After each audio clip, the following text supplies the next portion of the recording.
ये है आज की आधुनिक अयोध्या।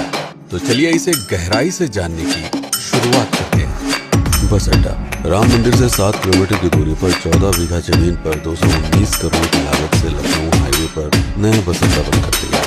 रेलवे स्टेशन मंदिर से 1 किलोमीटर की दूरी पर 240 करोड़ रुपए में नया रेलवे स्टेशन डिजाइन किया गया है। भविष्य में अयोध्या से दिल्ली, मुंबई, चेन्नई, बेंगलोर, पुणे, कोलकाता, नागपुर, लखनऊ और जम्मू जैसे शहरों के लिए विशेष रेलगाड़ियां चलाई जाएंगी। हवाई अड्डा 1450 करोड़ रुपए में लगभग 1300 बीघे में फैला हुआ प्रयागराज हाईवे पर नाके के पास यहाँ से राम मंदिर की दूरी से 12 किलोमीटर। भविष्य में कई बड़े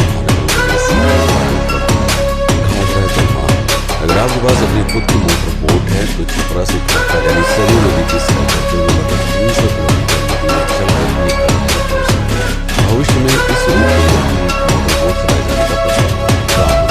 अयोध्या के राम मंदिर की कुल कीमत है 1800 करोड़। पूरी तरह बन जाने के बाद अयोध्या का मुख्य आकर्षण होगा। राजस्थान के मशहूर मकराना के पत्थरों से आकार लेते इस मंदिर की अनुमानित उम्र होगी लगभग 1000 साल।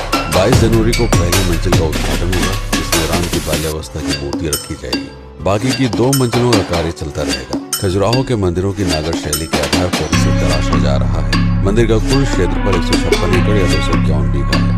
हनुमानगढ़ी राम मंदिर से लगभग 800 मीटर की दूरी पर स्थित है हनुमानगढ़ी। मंदिर के आवासीय परिसर को मिलाकर यह लगभग 52 बीघे में फैला हुआ है। मंदिर की 76 सीढ़ियां चढ़कर हनुमान जी के दर्शन के बाद ही राम मंदिर में जाने का विधान है। यह मंदिर अयोध्या शहर के ठीक बीच में एक ऊंचे टीले पर बना है। शहर की तरफ आने वाले आक्रमणकारियों के आने की सूचना यहीं से प्राप्त करके अयोध्या के राजा को दी जाती है। इतिहासकारों के अनुसार जितनी बार भी अयोध्या पर आक्रमण हुआ उतनी बार इस मंदिर को भी विध्वंस किया गया। हालांकि सन्यासियों ने हर बार इस मंदिर को फिर से बना दिया। आज यह मंदिर रामानंद संप्रदाय और निर्वाणी राम की पीढ़ी। अयोध्या को सरयू नदी की भयंकर बाढ़ से बचाने के लिए इस बांध का निर्माण किया गया, जिस पर श्रद्धालुओं के स्नान के लिए कई घाट बना दिए गए थे। इतिहासकारों के अनुसार जितनी बार भी पानी टूटता था सरयू का पानी अयोध्या की गलियों में घुसाया करता था। इसी बाढ़ से बचने के लिए पूरे अयोध्या में जगह जगह पर ऊंचे टीले बनाए गए थे, जैसे राम टीला, हनुमान टीला, लक्ष्मण टीला। आज ये बांध अयोध्या का मुख्य पर्यटन स्थल बन चुका है। हर दीपावली पर यहाँ लाखों दिए जलाकर रामायण की उस घटना को उत्सव के रूप में मनाया जाता है जब श्री राम अयोध्या वापस लौटे थे। अयोध्या के कई बार उजड़ने के पीछे एक कारण इस नदी को भी माना जाता है। हालांकि इसी नदी की वजह से यहाँ पर गन्ने की खेती बड़े स्तर पर की जाती है। लता मंगेशकर चौराहा नया घाट और बस स्टैंड के पास ही अयोध्या का मुख्य चौराहा 6.7 करोड़ रुपए में बनकर तैयार हुआ है। पद्मश्री से सम्मानित राम सुथार जी ने 2 माह के कठिन परिश्रम के बाद इस 40 फीट लंबी वीणा को आकार दिया। 14 टन की इस वीणा को लता जी के स्मृति चिन्ह के रूप में यहाँ पर लगाया गया है। इसीलिए इसका नाम नया घाट चौराहे से बदलकर लता मंगेशकर चौराहा कर दिया गया है। धर्मपथ नया घाट से कुछ पहले सड़क के दोनों तरफ 30 फीट ऊंचे 40 सूर्य स्तंभ लगाए गए हैं, जिसे धर्मपथ का नाम दिया गया है, जो श्री राम के राजकुल सूर्यवंश का प्रतीक है। दशरथ समाधि नए बस अड्डे के बगल से एक पतली रोड कछार से आगे बढ़ते हुए लगभग 12 किलोमीटर दूर ले आती है दशरथ समाधि स्थल, जो बिल्हर घाट पर मौजूद है, जिसके बारे में मान्यता है कि यहाँ पर राजा दशरथ का दाह संस्कार हुआ। राम मंदिर के साथ ही इस जगह को भी पर्यटन स्थल के रूप में विकसित किए जाने की योजना पर कार्य चल रहा है।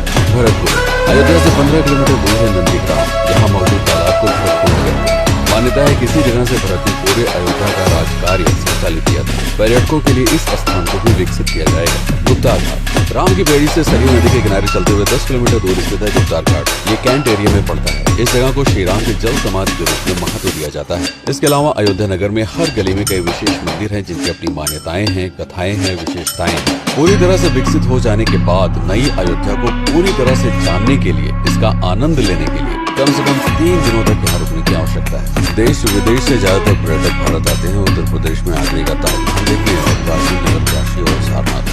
प्रश्न ये है कि अयोध्या घूमने और श्री राम का मंदिर देखने के लिए क्यों है? और इसका कारण है भारत में लिखी गई राम कथा की सबसे पहली और प्राचीन पुस्तक रामायण। भारत में रामायण के अलावा कंबोडिया में नील, थाईलैंड में रामायण की राष्ट्रीय पुस्तक है।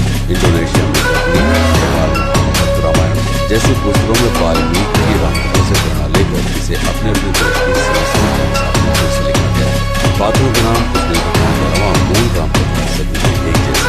इसके अलावा भारत में ही रामकथा को लेकर संस्कृत में 7 संस्करण, हिंदी में 3 संस्करण, गुजराती में 47, उड़िया में 14, तेलुगु में 5, तमिल में 4 और अन्य भाषाओं में लगभग 17 संस्करण। इसके अलावा लिखे गए नाटक, कविताएं, 8 को अगर मिला दिया जाए तो राम कथाएं बार बार लिखी गई हैं। इन सभी राम कथाओं पर कई विशेषज्ञों ने समय समय पर अध्ययन किया और अपने विचार दिए।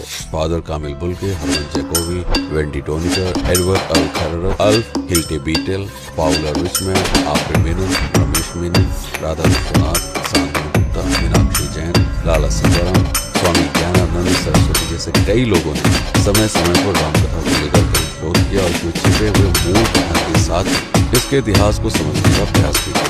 रामकथा थी कौशल प्रदेश के द्वारा किष्किंधा और लंका पर विजय प्राप्त करने पहली बार एक अखंड भारत के निर्माण।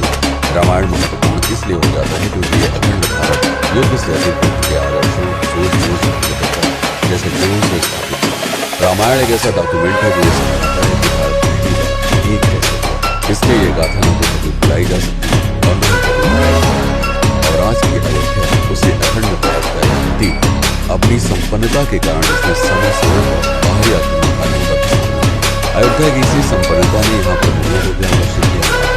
यहाँ पर सिखों के गुरु साहबिया है और जैन धर्म सिपाही ही नहीं बल्कि उनके अनुयायी यहीं पर बसते चले गए। अयोध्या कितनी बार बसी, कितनी बार गुजरी, इसके बारे में बहुत अधिक प्रमाण से उपलब्ध है। सूर्यवंश के पतन के साथ ही अयोध्या का भी पतन होता रहा। बीच में कई सौ सालों तक अयोध्या मानव विलुप्त सी हो गई। इसका कारण क्या था, इसका कोई प्रमाण नहीं है।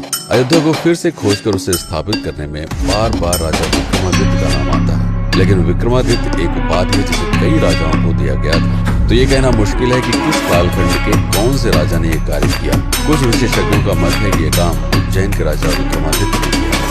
नंदवंश, मौर्यवंश, शुंगवंश, गुप्तवंश आदि के साम्राज्य में भी अयोध्या का गौरव प्राप्त हुआ। सबसे बड़ा विध्वंस हुआ 1527 के आसपास बाबर के कार्यकाल, जब राम मंदिर को ध्वस्त करता सन 1722 में बंगाल के नवाब अली वर्दी खान ने व्यापार के जरिए से राम मंदिर से कुछ किलोमीटर की दूरी पर एक नया शहर बसाने की शुरुआत की। 1730 में अवध के पहले नवाब सादत अली खान ने इसका नामकरण किया। इन्हीं के उत्तराधिकारी सिराजुद्दौला ने इसे अवध की राजधानी बनाई। 1775 में अवध के चौथे नवाब असफुद्दौला ने फैजाबाद की जगह लखनऊ को अवध की राजधानी घोषित। रावण अहंकार का प्रतीक और श्री राम विनम्रता की सूचना। सत्ता में आने के बाद व्यक्ति को ये बात हमेशा ध्यान रखनी है, सिर्फ रंग रोगन और पत्थर लगवाने से रामराज बल्कि जिस दिन स्कूल, अस्पताल और सरकारी संस्थानों से भ्रष्टाचार खत्म होगा, लोगों का मुफ्त इलाज और अपनी भाषा में उच्च शिक्षा उपलब्ध होगी, उस दिन भारत उस पायदान पर खड़ा होगा जहाँ कभी हम हुआ करते थे। रामायण अहंकार पर विनम्रता की विजय है। अयोध्या